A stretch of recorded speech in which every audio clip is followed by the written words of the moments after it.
Hi, everyone. For those of you who don't know me, my name is Reshma. My pronouns are they, them, and I'm the Student Development and Leadership Coordinator in the Office of Student Life. Apologies as I go back and forth in letting people into the room. Welcome to another workshop in our health series. Today's workshop is The Bigger Picture, Micronutrients, Macronutrients, and Phytochemicals, which is presented by the medical editor and educator, Roxy Becker, and nutrition education specialist, Anna Herbie. If you missed our first two sessions, you can find the links to those sessions on our YouTube channel. And before I pass the floor to our presenters, I'd like to go over a few housekeeping items. First, this session is being recorded and it will take some time for it to appear on YouTube, but stay patient. Auto captions are turned on and you can enable or disable that using your Zoom menu bar. We ask that you turn your cameras on. We like seeing you. And I'm sure you like seeing us. Please keep your mics muted to avoid any background noise that may be happening. If you have any question while the presentation is ongoing, please drop those in the Mentimeter link, which will be provided to you in a few minutes. And finally, we ask that you stay mentally present and engage with our presenters as a considerable amount of effort is put into these workshops. With that being said, I'll now pass the floor to Anna Herbie and Roxanne Becker. All right, thank you so much. And thanks to everyone for joining. I know it's a busy time with studying and everything, so we really appreciate you guys being here and being willing to learn about stuff that maybe isn't coming up in your exams. I am recognizing a couple names and at least one face. Mervyn, I believe you were here during the first one when we did this. Yep, okay, good to see you again. So we're going to be using Menti. If you joined our first one, you'll remember we had a couple of polls where you could vote. So we're going to do that just to keep it a bit interactive throughout the presentation. Everything is completely anonymous. Your names, email addresses, phone numbers, credit card information will not show up if you vote. So please do join us. And I'm going to pop the menti.com in the chat, and that's the code to join. But to make it easier as well, if you have your phone with you, you can also scan this QR code that is coming up on the screen now. All right, so let's jump straight into it. All right, so I am a medical doctor from South Africa. Anna is a dietitian from the USA. And today we are covering carbohydrates, protein, fat, specifically with regards to a plant-based diet. We know that's where a lot of questions come in. And then for micronutrients, we're talking about iron, calcium, B12, antioxidants, vitamin D, iodine, and omega-3s. Again, lots of questions come up about this when we're speaking about a plant-based diet. So we'll be talking about sources, what the function is of each of these, and more. And then finally, we're going to end off with some phytochemicals. You may have heard about phytoestrogens, phytates, lectins. Some of these are real buzzwords on social media, so we are going to talk through a couple of those. So starting off with protein, because this is one of the commonest or most common topics that comes up when we're talking about diet these days. It is absolutely vital and has so many important functions in the body. And it's not just for building muscles in the gym, but it's also important for building and repairing tissues when we injure ourselves. It can be used as a backup source of energy, although our bodies, especially our brains, do tend to prefer glucose as the main source of energy. Protein is used to produce enzymes and hormones. It's important for our immune system. Antibodies are made of protein. Certain proteins like hemoglobin and albumin in the blood are used to transport nutrients through the blood. So it's also important for that. Remember, hemoglobin transports oxygen from the lungs to our cells. And protein is also important for pH balance, maintaining a normal pH in our body. So it has lots and lots of functions. It's way beyond just building muscles. And the recommended daily allowance is around 0.35 grams per pound of body weight. This is from the Dietary Guidelines for Americans. And this is how much you need to essentially sustain normal life, be able to have a healthy body for your immune system to function, all of those. Of course, if you are an athlete or you're trying to build muscle or you're a marathon runner, anything like that, your protein requirements will be higher. This is what the average person needs to live and breathe and function and maintain normal body functions. All right, so one of the first questions that comes up is, are plant proteins complete? So complete proteins are proteins that contain all essential amino acids. We have 11 non-essential amino acids, which means our body can make these. We have 9 essential amino acids, which means our body cannot make these and we need to get them from our diet. And it's sort of been this long-standing myth that plant proteins are not complete. They don't contain all essential amino acids, which is why we need animal protein. But that myth has long since been busted. Plant proteins do contain all essential amino acids. If you look here at beans, grains, nuts, vegetables, fruit, mushroom, which is a fungus, they contain all of these essential amino acids here on the left, just in varying proportions. Okay, so you can get all the protein you need from plants. All right, so this is going to be our first poll. So if you have joined Menti, you can go ahead and vote and you should be able to see the options there. Are animal proteins higher quality than plant proteins? We have 1 vote for yes already, 1 vote for no, 1 vote for unsure. All right, 2 votes for no. Give you a couple more seconds to vote if you haven't yet. All right, it seems like most people are saying no. All right, well, let's take a look at what a high quality protein is. Typically, people define a high quality protein as one that contains all essential amino acids and is very digestible. And for that, we use different protein scoring systems. We use the PDCAS and the DIAS. Those are 2 different types of scores. And typically, animal proteins score more highly on those. But some of the issues with that is that these scoring systems use pigs and rats. Last time I checked, we're not pigs and rats, right? Our intestines are different lengths. Our stomach pH is different. The way we digest nutrients, our teeth, the way we mechanically break down food is different. And so we digest food differently, so it's not directly applicable. And the other issue with these scoring systems is that they use raw foods. When was the last time you snacked on some raw kidney beans? You might chip out a tooth. Raw black beans, some nice raw jasmine rice that hasn't been cooked. No, we don't eat like that. We cook our food, right? And that increases the bioavailability of protein from these plants.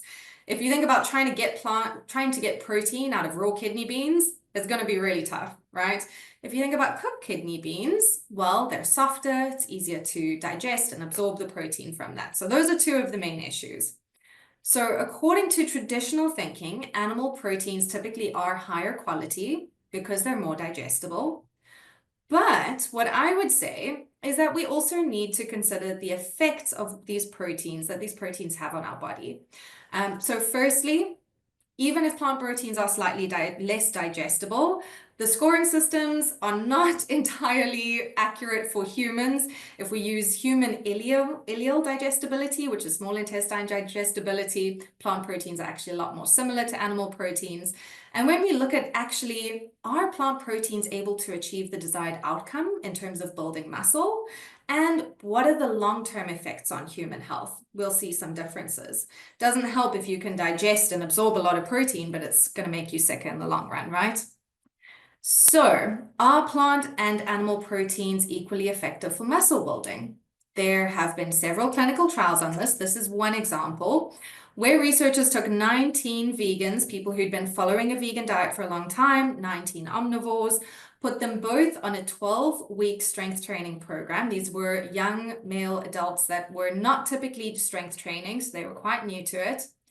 They all got the same amount of protein, 0.65 grams of protein per pound of body weight per day. So they were matched for protein. Vegans got their protein exclusively from plants, omnivores exclusively from animal-based sources. And then they tested their body composition, their muscle biopsies, and their strength. And at the end of 12 weeks, they found that looking at muscle mass, how much muscle they had grown based on DEXA scans, there was no significant difference. When they did biopsies of their muscle, so they took a fat needle, stuck it into their thigh muscle, which does not sound like a good time. I don't know why people volunteer for these clinical trials, but they found that muscle fiber size and the type, so slow versus fast twitch fibers, there were no significant differences. And when they tested leg strength with a leg press machine before and after, they found that both groups were able to get stronger over 12 weeks. No surprise there. And that the results were similar between both groups. So this is just one clinical trial. There are many other different ones that have put plant proteins and animal proteins head to head. Even if plant proteins score lower on this fancy digestibility score, when we look at actual human outcomes and how it affects our body, there's no difference between plant and animal protein. And then if we are thinking about our overall long-term health, which is healthier for us? If we look at this meta-analysis, so a meta-analysis takes the result of a whole bunch of different clinical trials or studies, combines all of the results so that we get an overall average, right? So this one was looking at over here, if you can see on the left under number of trials, it had around 250 trials, nearly, what's that, maybe 12,500 people, all of these results combined. And they found that when people ate more plant protein, their LDL cholesterol was lower.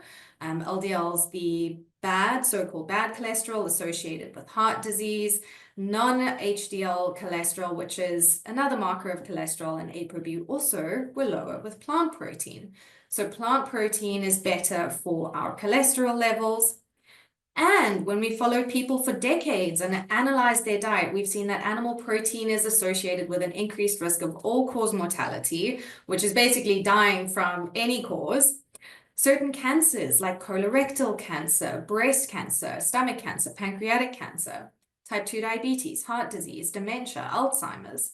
So plant protein over the long term can have damaging effects on our health. And in part, this is because animal proteins like eggs, cheese, meat are typically higher in saturated fat and cholesterol.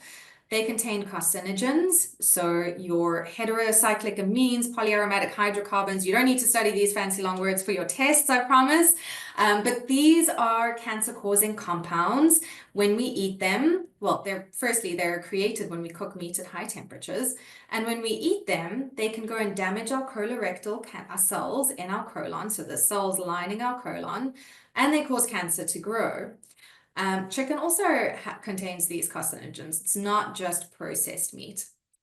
Animal protein is also high in heme iron. So the two types of iron is heme iron, which comes from animal sources, non-heme iron, which comes from plant sources, which Anna's going to speak about a bit later. And we've seen that heme iron can actually cause a bit of inflammation, especially in sort of our muscle cells, and can increase the risk of diabetes and cancer. There was a study published, I think maybe 2 weeks ago, looking at the link between heme iron and cancer. Whereas when we eat plants, they're high in fiber. We'll speak about that in a second. High in antioxidants, and they, of course, are lower in saturated fat, do not contain cholesterol, and do not contain these other harmful compounds. All right, so another question that you may have come across, do you need to combine different foods to make sure you're getting enough essential amino acids? So for example, if we're talking about rice, rice is typically lower in lysine, but higher in methionine. Beans are lower in methionine, higher in lysine, so together they complement each other. And so a lot of people say you have to eat rice and beans at the same meal to make sure that you're getting all of your essential amino acids. Looks like 2 people say yes, 4 people say no. All right, so I'm sure most of you know that amino acids are the building blocks of protein. So this is a long molecule of protein. These are the different amino acids, right, that all link up together.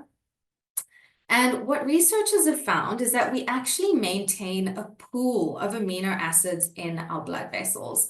So after you've eaten protein, it gets broken down into all these individual amino acids that are kind of like letters making up a word, and they stay in our blood vessels, all right? They're floating around. And if we need to create a protein or a word, we simply pull out the amino acid or the letter that we need out of our blood pool of amino acids. So we don't need to combine proteins, because if you're eating beans that are lower in methionine at night, but you got enough methionine in your rice during lunch, or maybe you had rice pudding for breakfast or something, those amino acids are staying in your blood and they can be pulled out as they're needed. So you don't have to have every single essential amino acid in the perfect amount at every meal and combine foods and worry about that.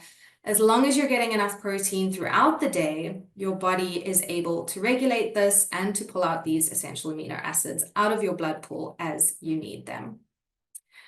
All right, let's take a quick pivot and talk about carbohydrates. So, carbs are our primary energy source, very important, especially if you're an athlete and you're exercising and you're doing a lot of high intensity work. You need that carbohydrate, that glucose to be able to fuel that energy throughout the day for our brain.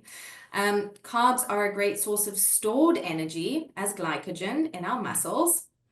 Carbohydrates are vital for the health of our gut microbiome and our bowel movements. That's because of the fiber that they contain, and we'll talk about that in a second. They help to regulate our blood sugar control, right? Keeps our blood sugar normal because we're eating glucose, so we can have glucose in our blood from the foods we eat, but fiber is also important to regulate that response. And very interestingly, the blue zones, which are the areas in the world where people live the longest, they have the most centenarian, so people reaching 100 years or older.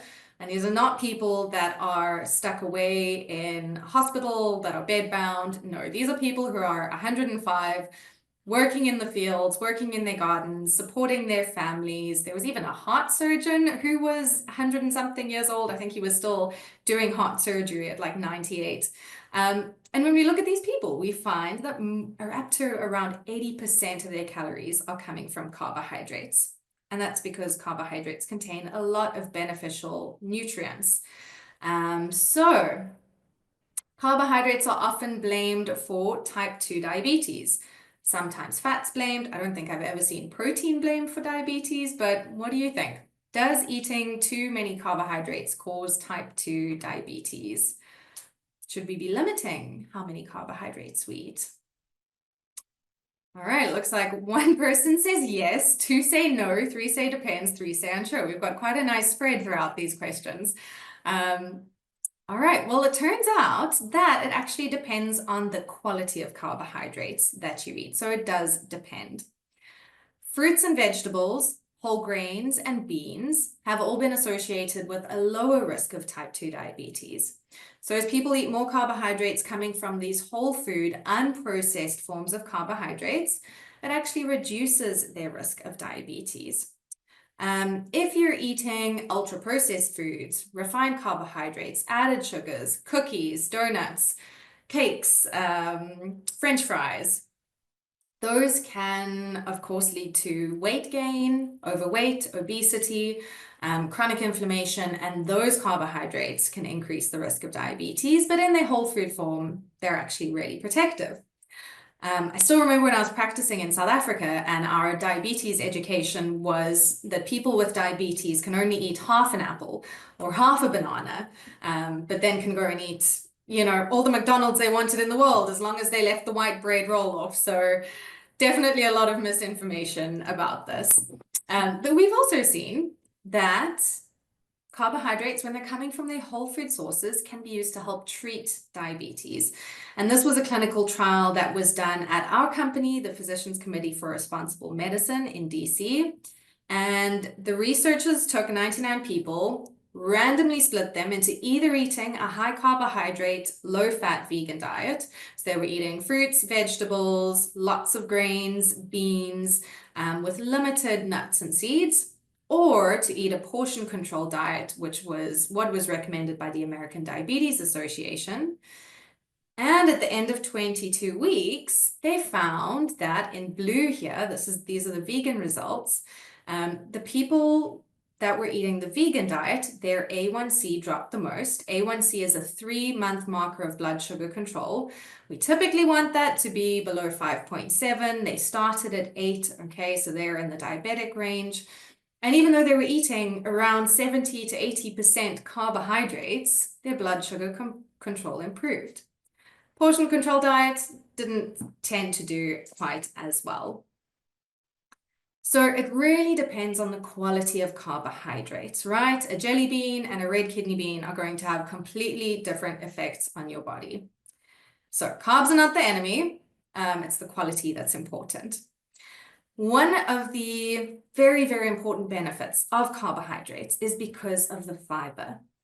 Typically, the dietary guidelines for Americans recommend that you get around 14 grams per 1,000 calories. So for the average woman, that's around 28 grams. Average man, that's around 35 grams. We recommend that everyone gets 40 grams or more because it's so beneficial. We know that fiber promotes satiety, so that feeling of fullness after you eat, right? You don't absorb fiber. It just sits in your gut and has its benefits. And because plant-based foods are so low in calorie density, and I'll show you a very cool chart in a second, you eat a large volume of foods for fewer calories. It stretches your stomach. It triggers those stretch receptors to give you that physical feeling of fullness.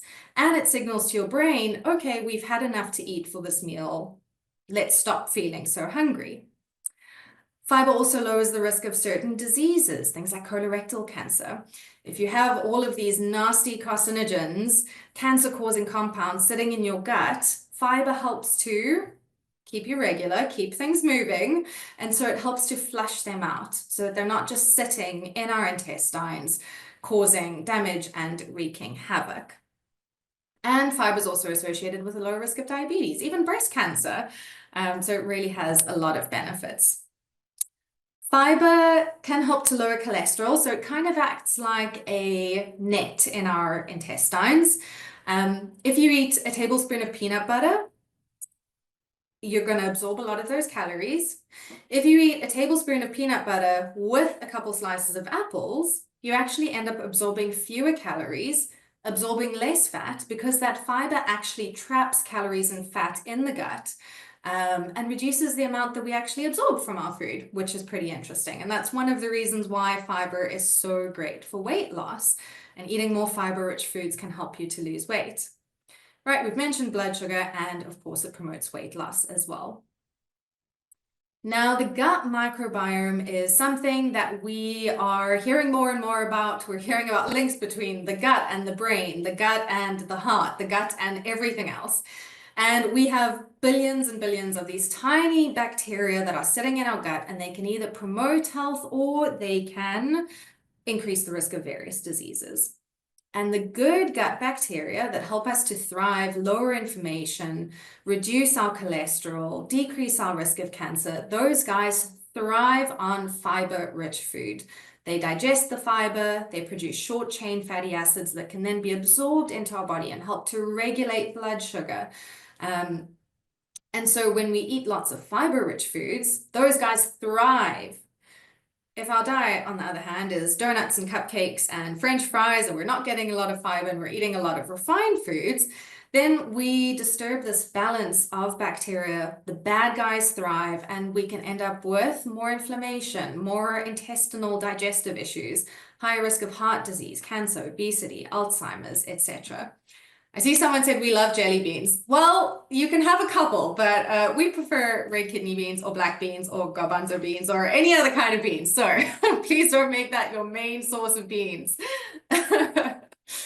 All right, so this is calorie density. So you can see when we eat lots of fruits and vegetables and fiber-rich foods, you're getting a huge volume of food that's filling up your stomach for 500 calories. On the other hand, on the other spectrum, 500 calories of oil is really not doing much. Probably doesn't taste too good, unless olive oil. You want to drink olive oil, which they've actually done in studies. Again, people do crazy things in research. People were literally taking shots of olive oil for a recent research study. So be careful what you sign up for. Always read the T's and C's before you sign your life away. But essentially what this is showing is that if you fill up on fruits and vegetables, whole grains, beans, you're getting much bigger volume of food for fewer calories, which is why it can help with weight loss. All right, I'm going to quickly go over a couple of things about fat before handing it off over to Anna. So fat can also be used as a source of energy. Fat is important for nutrient absorption. So vitamins A, D, E, and K are our fat-soluble vitamins. We need to have fat in our diet to help absorb those from our gut. Otherwise, they just flush out with our poop. Fat's important for structural function. So all of our cells have these lipids in the membranes, right? It helps to form the structure of all of our cells. So it's important for that. Important for hormone function, insulation, right? Fat can help to keep us warm. Protection, right? It adds a bit of padding. So it's important to protect our organs to have a bit of padding around. Not too much. Too much is obviously linked to an increased risk of certain diseases, but a little bit can be important. And of course, omega-3s are very important for brain health. Okay, so let's talk about trans fats. These are the worst type of fat for your heart and your overall health.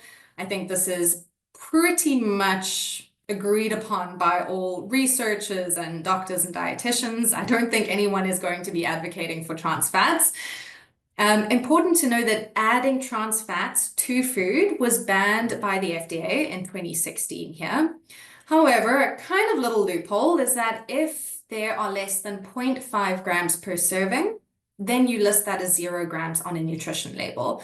So technically you could just keep reducing the serving size until it was less than 0.5, and then you only have to list it as 0 grams and you can claim that it's trans fat free. But generally speaking, we've made huge strides. You shouldn't see trans fats on any nutrition labels.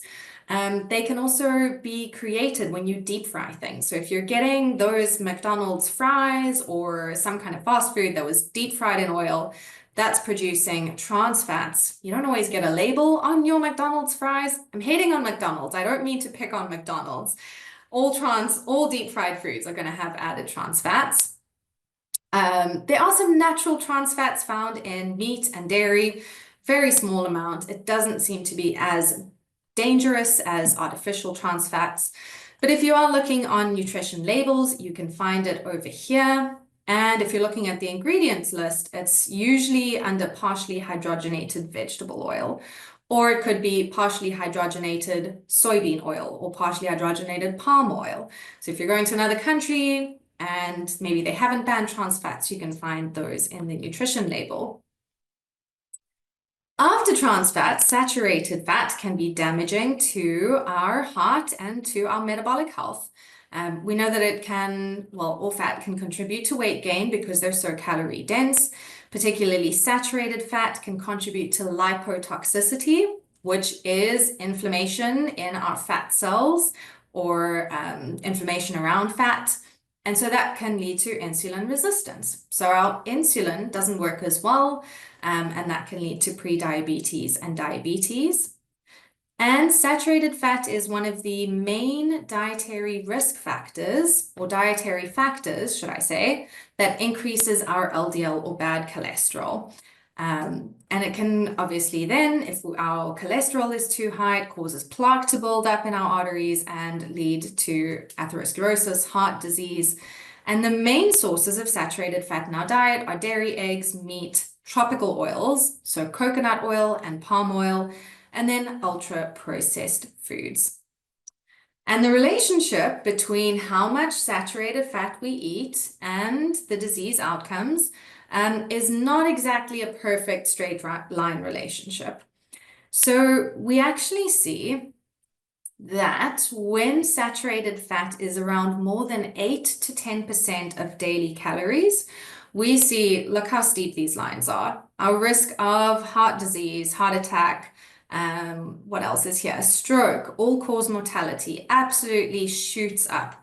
So it seems like there's this threshold in our body. No one can really explain exactly why this is, but there definitely is a threshold. And then above that, all of these negative outcomes seem to plateau.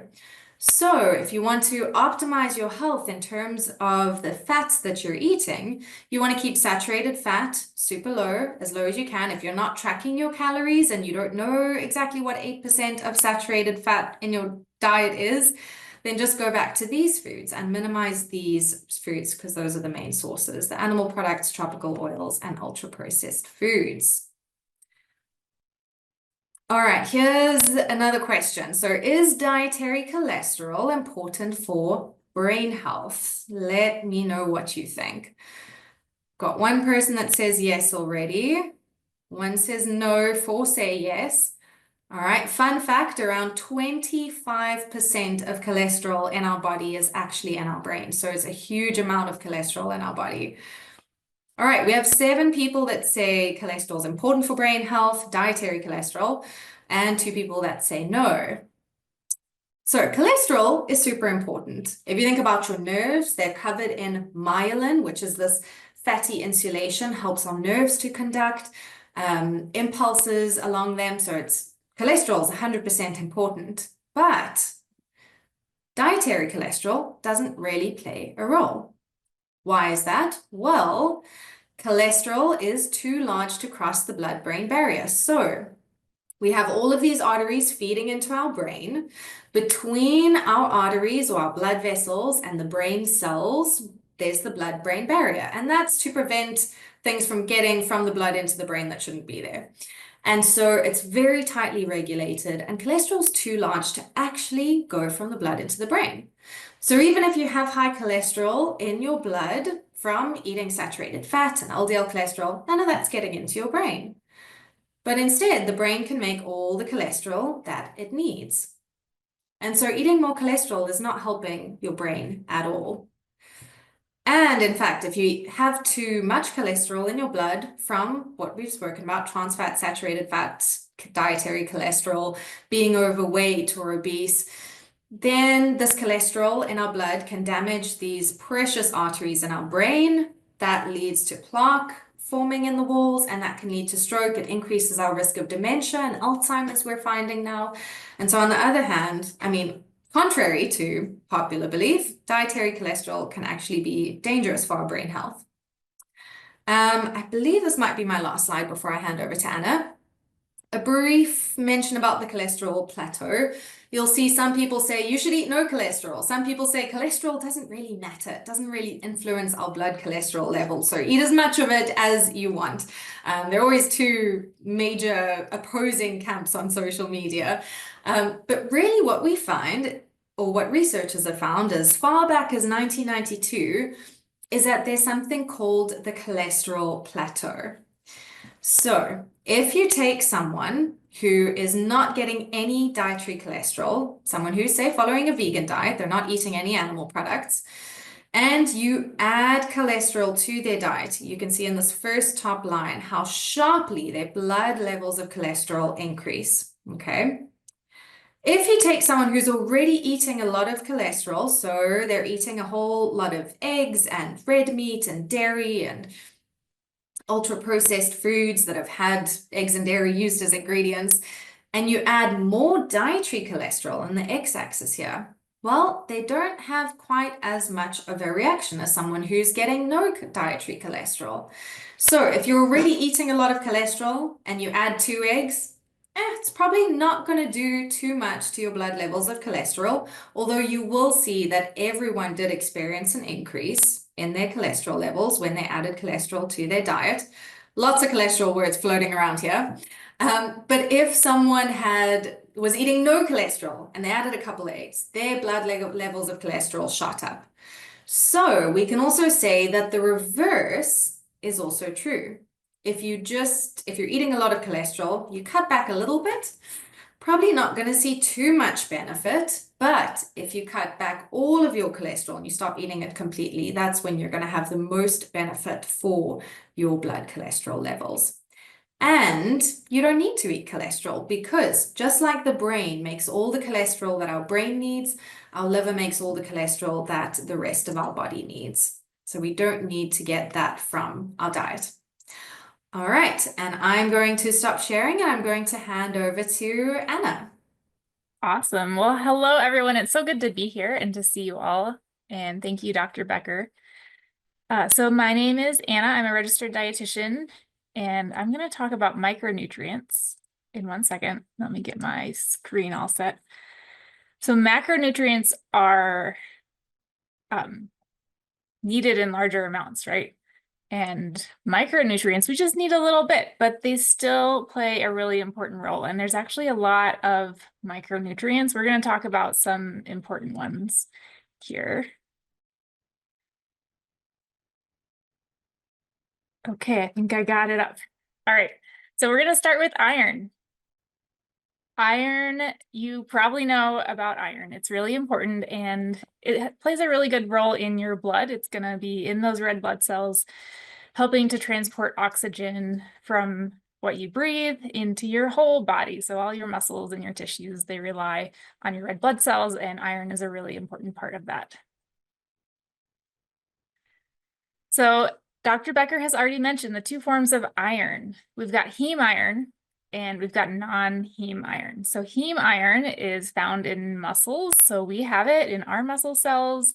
Cows have it in their muscle cells. And when you eat red meat, pigs have it in their muscle cells. That's what you're getting. You're getting heme iron.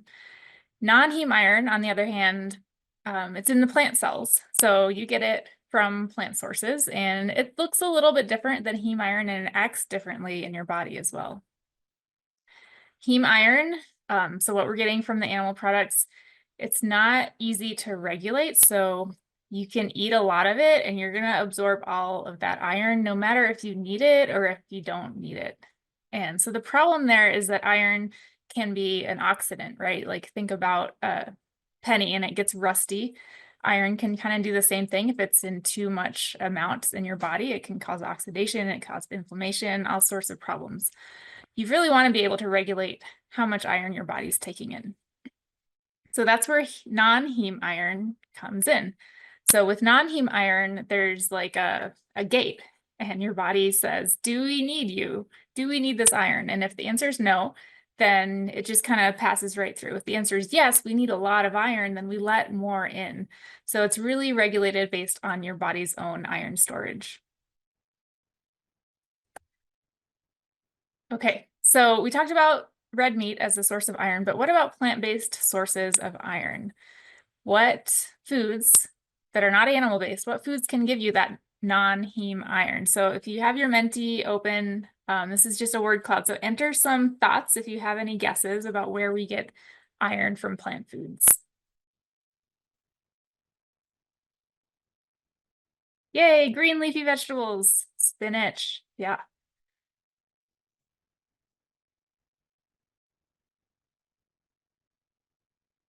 That's cool. Okay, so we have 4 responses, and it looks like they both involve green leaf, or all 4 involve green leafy vegetables and spinach. That's absolutely right.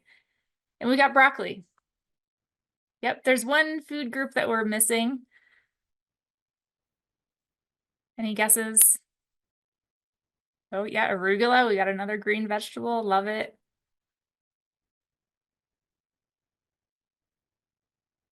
Okay, perfect. So we're heavy on the greens, and that's really awesome.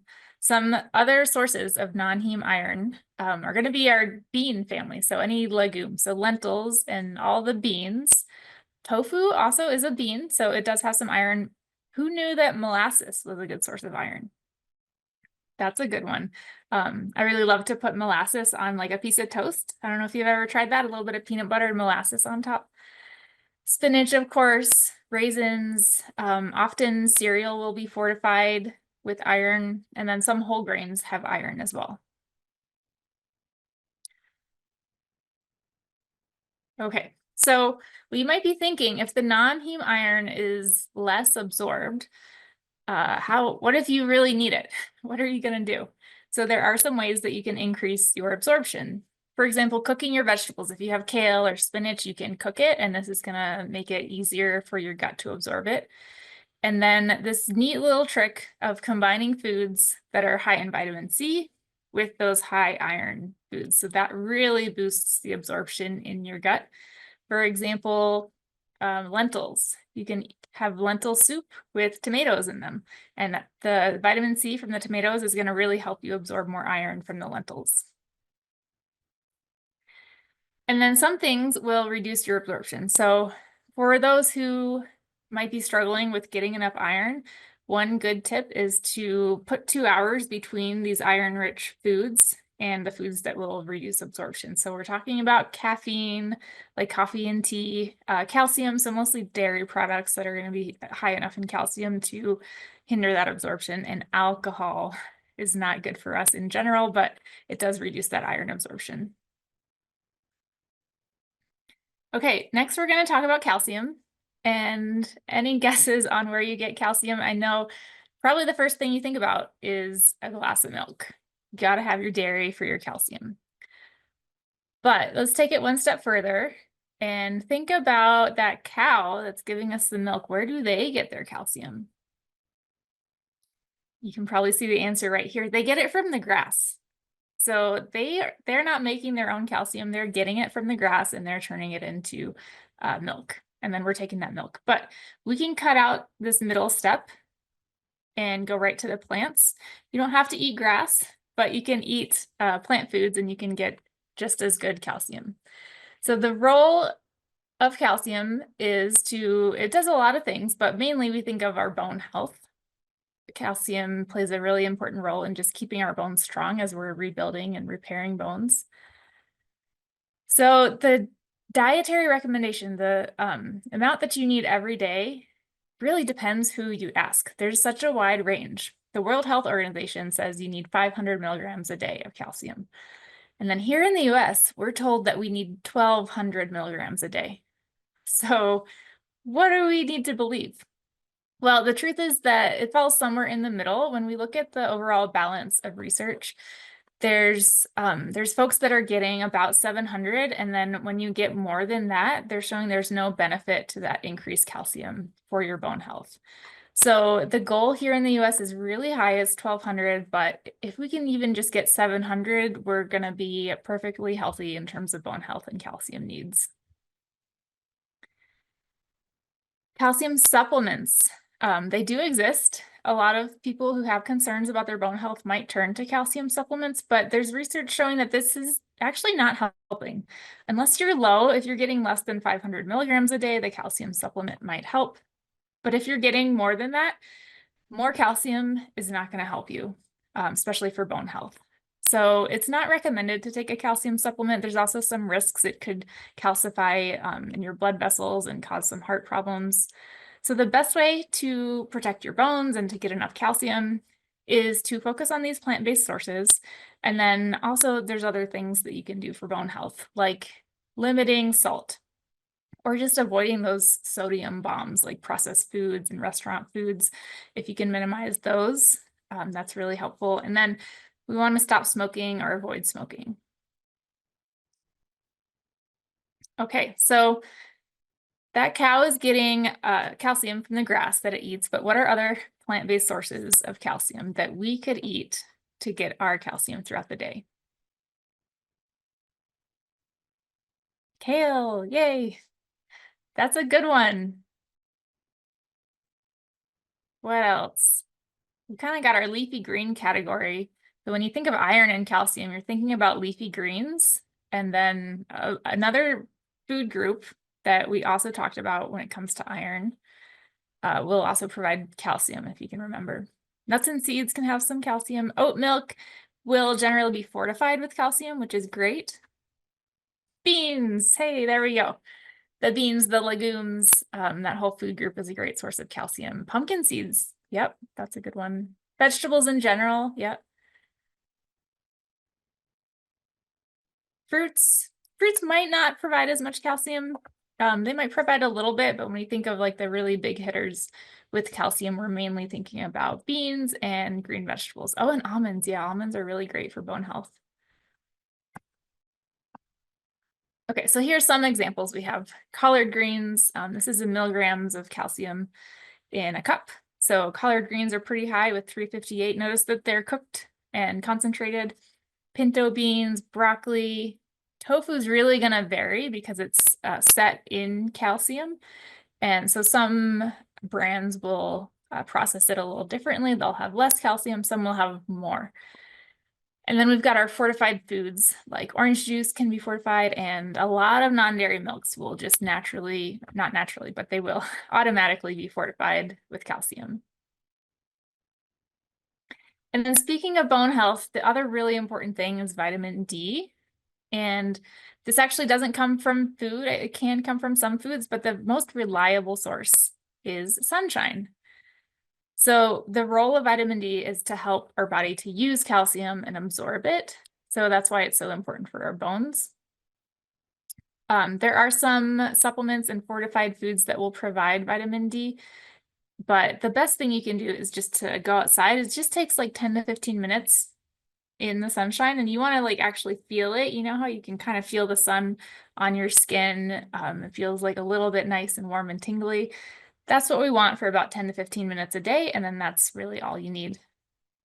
If you don't get enough, it can be a problem. So in the winter time, if you're not going outside, even if you are going outside, the sun might not be high enough in the sky to really give you that vitamin D. So you could check your levels. It's a good idea if you can get your vitamin D levels checked, and talk with your doctor if you do think that you need a supplement. Iodine. Iodine is a mineral. And so we're going to talk about this real quick because it can be a concern if you don't get enough. Iodine is really important for your thyroid function. It's important for breast health, for protecting against breast cancer, and regulating hormones. And you just need a little bit. Remember, we're talking about micronutrients. You need very small amounts, but you do need it. So the best way to get iodine, if you're eating fish, that you'd get it through the fish, but there's some health concerns with eating fish. So a safer place is what are the fish eating? They're eating seaweed. So seaweed is a great source, and then iodized salt exists for a reason. And I do recommend choosing iodized salt if you're out the store and buying your salt. Look for salt with iodine. But you don't want to get too much. So be really careful. Minerals are hard to get rid of once they're in your body. So that's why we want to really avoid mineral supplements in general if you don't need them. If you do need them, then do it. But if you don't need them, it can be dangerous because our body just kind of holds on to it and it can cause some problems. And our next micronutrient is omega-3 fats. Again, something we think of as coming from fish, right? But fish can be contaminated. Our oceans are very polluted these days, and fish are also high in saturated fat, which Dr. Becker told us all about. We really want to minimize that. So where else can we get this essential fatty acid? We'll get there in a second, but the purpose of omega-3s, it's a fat that our body can't make, and it's really important for things like brain health and balancing out inflammation. So it will reduce inflammation in the body, help your blood to flow more smoothly, can impact your cholesterol. And you have to get it from food, which means your body can't make it. So you have to eat it, but you just need a little bit throughout the day. And it comes in a few different forms. You can see over here on the right, we have ALA, and alpha linoleic acid. And then we eat that and our body can convert it to DHA and EPA. And that's what our brain really benefits from when it comes to learning and memory. And remember, you just need a really small amount, and you can get it through plant foods like chia seeds and walnuts and flax seeds. Does anyone like walnuts, flax seeds, chia seeds? Let us know in the chat if this is something you eat regularly. But just a little bit, like a tablespoon or a handful of walnuts, that's all you need throughout the day. And that'll give you your ALA. And then remember, your body will convert it to those other fatty acids that then your brain uses, and it will lower inflammation in general as well. Supplements, they do exist. You might not need them, so chat with your doctor if you think you do, if you're not eating these foods. But just be careful there with the supplements. And you can get a algae-based supplement, and that's going to be safer than the fish oil. So there are lots of vitamin Bs. We're going to talk about vitamin B12, but B vitamins in general are helpful for energy function. But B12 is especially important for brain and your nerves and your blood cells. It's actually made by bacteria. So back in the day, before like modern hygiene, we were dirty, we were drinking unclean water. We got B12 actually from there mostly. Nowadays, we tend to get it from animals who can be dirty and eating food from the soil. But the safer way is actually just to take a supplement or to have fortified foods. But it is really important to take a B12 supplement, especially as you get older. People who are older have trouble absorbing B12. There's also some medications like acid blockers or metformin that can reduce your absorption. So for almost everyone, if you're taking certain medications, if you're over the age of 50, or if you're following a plant-based diet, it's just a good idea to take a B12 supplement. And you can just find the smallest one at the store, like a dose of 100 micrograms a day, and that's perfect. The RDA, all you need is 2.4, but you don't absorb everything that you take in, so that's why the supplements are a little bit higher. And you can also include fortified foods. So there will be fortified foods with B12 out there that you can have, but just to be safe, we recommend a supplement as well. Okay, so we're gonna move on. Those were like our vitamins and minerals. And I just want to cover antioxidants real quick because they are so important. Remember those free radicals like iron in too much amounts can kind of, it's got that missing electron. So they will go around your body, try to steal electrons from other cells and cause havoc, basically. Those are free radicals. Antioxidants come in and they just give away their electron and they neutralize those free radicals. So they're really important for fighting cancer and reducing inflammation. And there's lots of antioxidants out there. Just a few here. We have our vitamin C, vitamin E, selenium, which is a mineral. It's found in high amounts in Brazil nuts. Beta carotene, I bet you can guess where that comes from. Carrots and just orange vegetables. And then phytonutrients, that means plant nutrients. A lot of those are antioxidants. And all of these are concentrated in these plant foods, fruits, vegetables, nuts, seeds. Can you think of some foods that are high in antioxidants? I know there's some really trendy high antioxidant foods out there, but what do you think? Blueberries. Yeah, they're very high in antioxidants. What else? Berries in general, yeah. That deep red or blue color, that's a sign of a high antioxidant intake. Anything else besides our berries?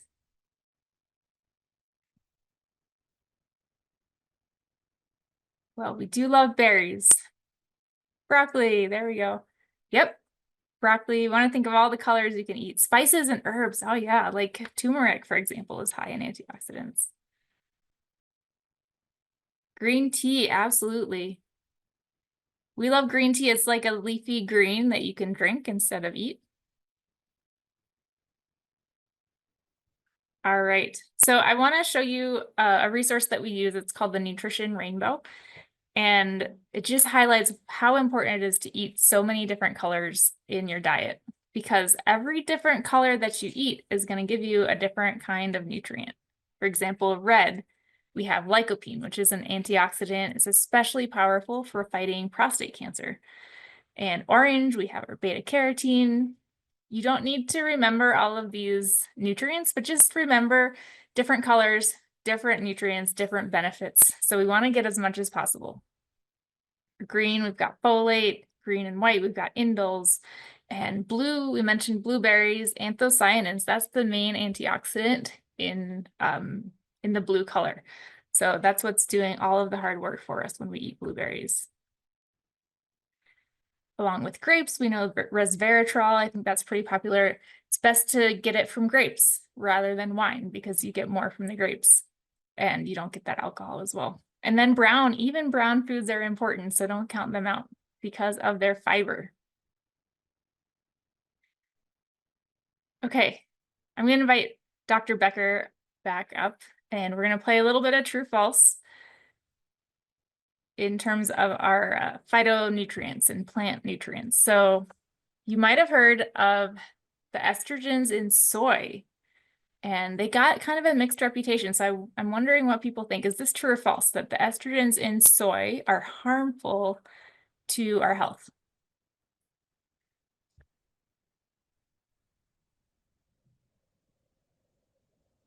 Yeah, we got a good mix here.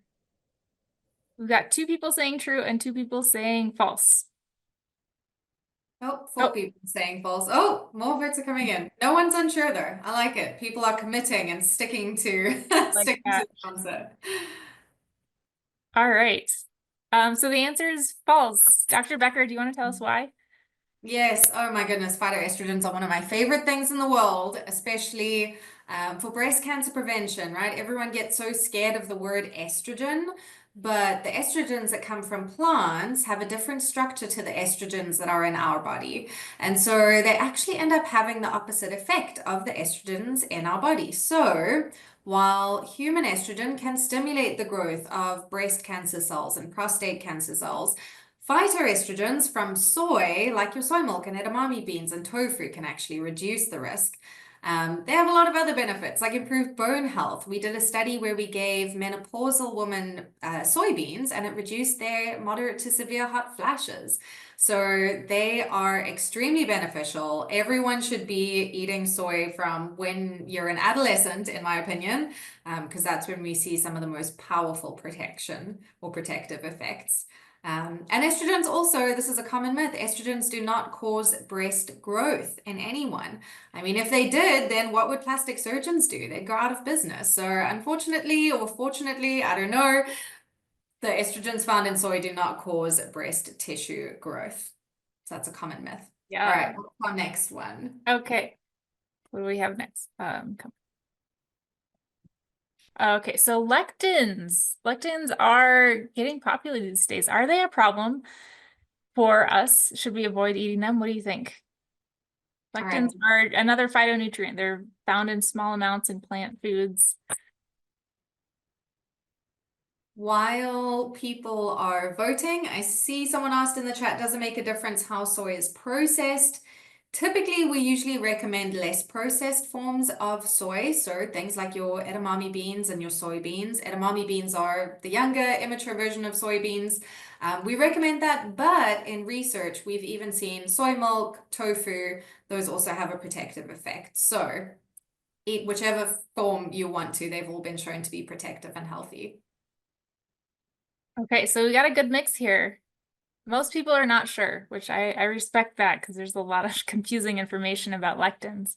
3 people say false, and we've got 1 true. So let's see, lectins, it's false. So lectins can actually improve our health. What are lectins, though? So they're found in these healthy foods, beans, whole grains, nightshades. And if you are eating kidney beans raw, as Dr. Becker had mentioned, we never do that. But if you do, you could get lectin poisoning. It's toxic. But the good thing is that we cook our kidney beans. We cook all our beans. We cook a lot of these foods. So it takes out a lot of the risk in lectin poisoning, if that's even something that we're concerned about.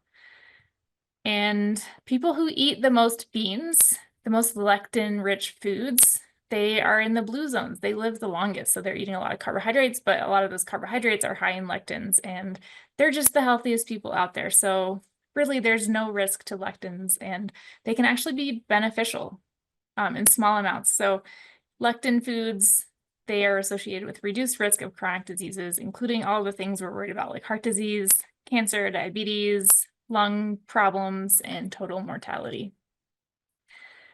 They've been villainized, so that's where there's kind of this battle out there. A lot of people are selling lectin blockers and just making a lot of money off of people being scared of lectins, but there's really no need to be scared or concerned. Okay, the last one we're going to do is think about phytates. Do phytates reduce the absorption of minerals? True or false?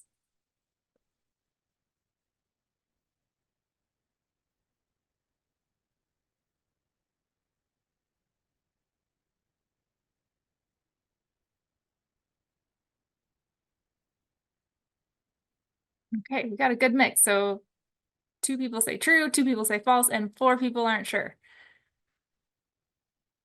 What is the truth? Phytates, do they reduce absorption? They do. Dr. Becker, do you want to tell us more about that?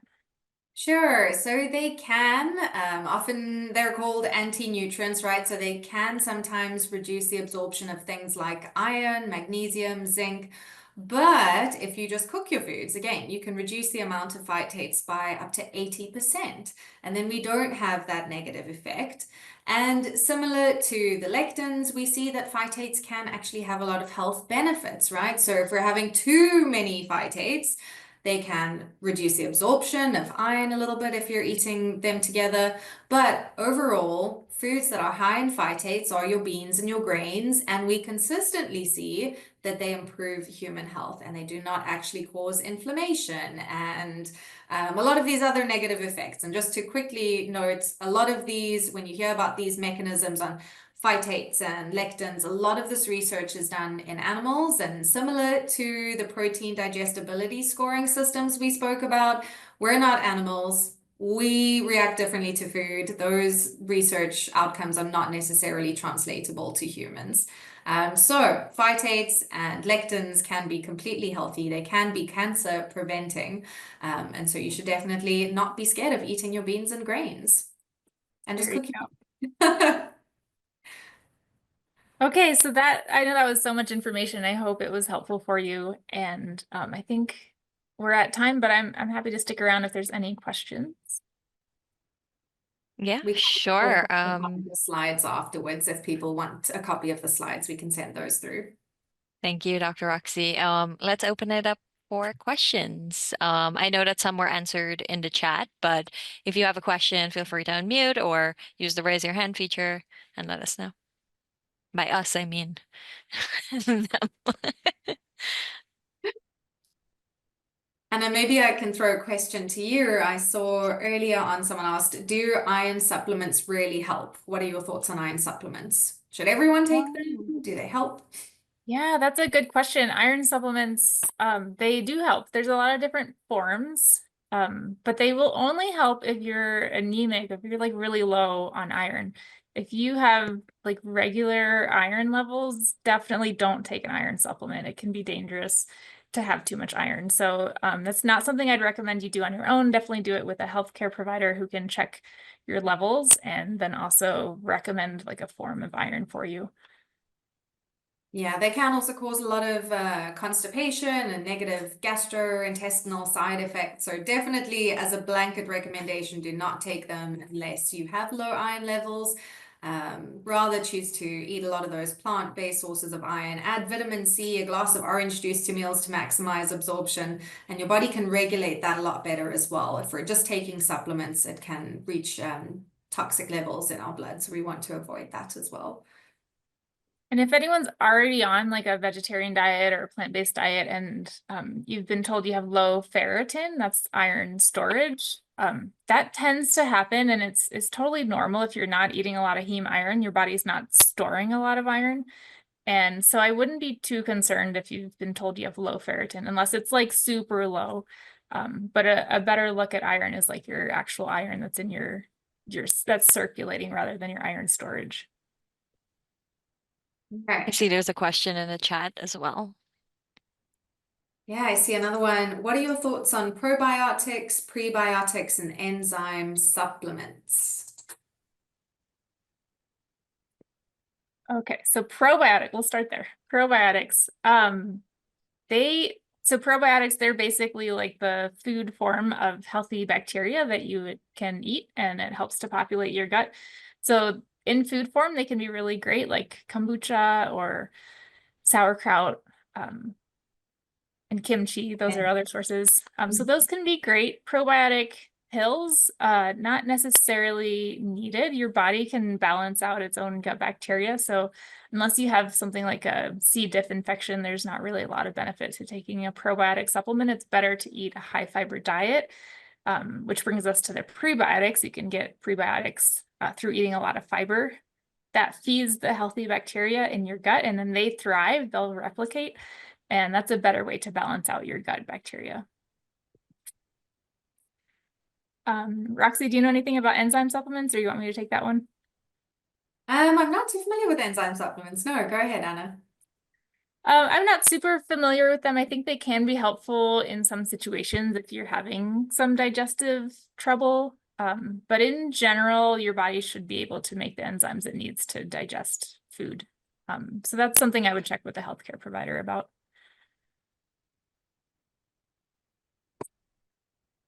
Anyone else? 3, 2, 1. Okay. Okay.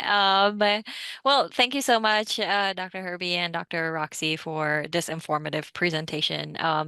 We hope that our members make mindful choices for their well-being, and hope you catch us next time on December 6th. And I believe it's the balance of diet and exercise for health, which I think will be very interesting workshop for everyone here and also anyone else that you might want to invite. Um, as a reminder, the session is recorded and will be posted on our YouTube channel in about a week or so. And thank you again for attending. We appreciate you, and thank you to our presenters. We hope to see you next time, and enjoy and have a wonderful weekend, everyone. Thank Bye. you. Thanks, Thanks for having us. everyone.